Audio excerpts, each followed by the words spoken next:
Next topic చూస్తే Christmas వేళ చర్చికి వెళ్లి ప్రధాని మోడీ కొత్త మెసేజ్ ఇచ్చారంటే అవునన్న కామెంట్స్ వినిపిస్తున్నాయి. క్రిస్మస్ మన సమాజంలో సామరస్యాన్ని మంచితనాన్ని ప్రేరేపిస్తుందన్నారు ప్రధాని నరేంద్ర మోడీ. క్రిస్మస్ సందర్భంగా ఢిల్లీలోని క్యాథడ్రల్ చర్చ్ ఆఫ్ ది రెడెంప్షన్లో ఉదయ సేవలో ఆయన పాల్గొన్నారు.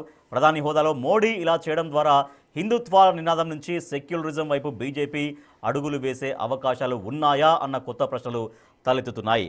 ఎస్ నాగేశ్వర్ గారు, ప్రధానమంత్రి మోడీ చర్చికి వెళ్ళి క్రిస్మస్ ప్రార్థనలో పాల్గొన్నారు, బైబిల్ పట్టుకున్నారు. సో ఏం మెసేజ్ ఇచ్చారు?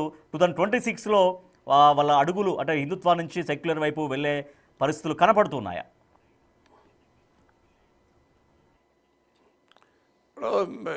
టెలివిజన్ ఛానల్ పేపర్ వైపుగా వెళ్తుంది అంటుంటుంది. టెలివిజన్ టైం అయినా పేపర్గా వెళ్తుంది కాదు. మీరు టెలివిజన్ ఛానల్ ఆర్గానిక్ ఫార్మింగ్ వైపుగా వెళ్తున్నదంటే ఏం మాట్లాడాలి నేను? సో ఇంకా పేపర్ అంటే పోనీ అది కూడా మీడియా, ఇది కూడా మీడియా అనొచ్చు. సో టీవీ ఛానల్ వ్యవసాయం వైపుగా మరలుతోంది అన్నట్టు ఉంటుంది అది. సో ఎందుకంటే హిందుత్వ ప్రాతిపదికగా కలిగిన పార్టీ హిందుత్వాన్ని వదిలేసి సెక్యులరిజం ఎందుకు వెళ్తుంది? బీజేపీ బై ప్రిన్సిపల్ సెక్యులరిజాన్ని అంగీకరించదు. రాజ్యాంగంలో ఉన్న సెక్యులర్ పదాన్ని తొలగించమని చెప్తున్నారు. సో క్రిస్టియన్ అవుట్రీచ్ ఏం కొత్త కాదు. మనకు మీడియాకు మెమరీ షార్ట్ లివ్డ్ ఉంటుంది. మీరు ఒక్కసారి గూగుల్లో కొట్టండి, గూగుల్ మామ ఉన్నాడు కనీసం మన మెమరీని పెంచడానికి. మీరు మోడీ క్రిస్మస్ అవుట్రీచ్ అని కొట్టండి, మీకు ఎన్ని వస్తాయో వార్తలు చూడండి. నాట్ జస్ట్ ఇన్ 2025, అంతకుముందు ఈ సంవత్సరాల్లో కూడా క్రిస్మస్ వేడుకల్లో మోడీ పాల్గొనడమే కాదు, తన ఇంట్లో కూడా క్రిస్మస్ పార్టీలు ఇచ్చిన చరిత్ర ఉంది. అందువల్ల ఇదేం నాట్ ద ఫస్ట్ టైం. ఎందుకంటే మైనారిటీస్ విషయంలో క్రిస్టియన్స్, ముస్లిమ్స్ విషయంలో బీజేపీ వైఖరి డిఫరెంట్గా ఉంటుంది.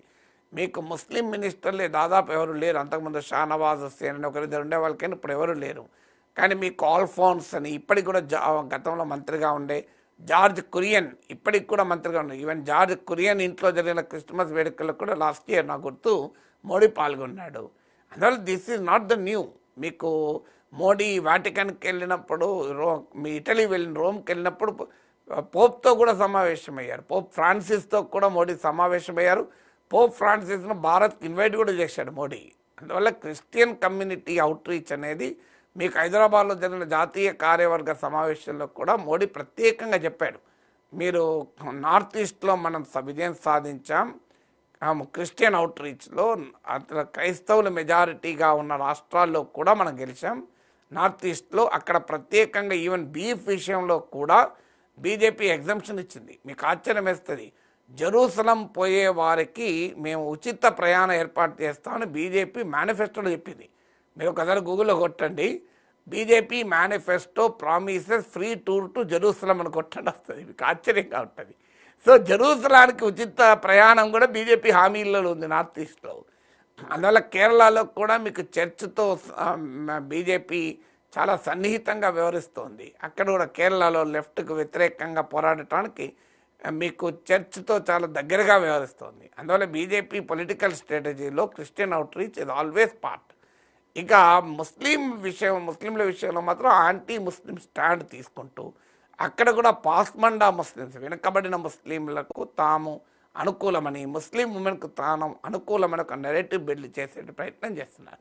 ఇక్కడ హిందూ ముస్లిం డివైడ్ కోమో భారతదేశంలో చరిత్ర ఉంది. పార్టీషన్ చరిత్ర ఉంది, మత కలహాల చరిత్ర ఉంది, పాకిస్తాన్ రూపంలో ఒక శత్రువు ఉంది, ఇండియాలో తీవ్రవాదం, ఇస్లామిక్ తీవ్రవాదం ఉంది, బంగ్లాదేశ్లో పెరుగుతున్న ఇస్లామిక్ శక్తుల ప్రాబల్యం ఉంది. మీ క్రిస్టియన్స్ విషయంలో ఈ ఛాలెంజెస్ ఏవి లేవు. పోలరైజేషన్కు ఏమీ అడ్డంకి కాదు. హిందూ కన్సాలిడేషన్కు క్రిస్టియన్ అవుట్రీచ్ అడ్డంకి కాదు, కాస్త సప్లిమెంట్గా పనిచేస్తుంది కనుక ఎప్పటి నుంచో బీజేపీ ఆ పనిలో ఉంది కదా. రైట్, ఓకే అండి.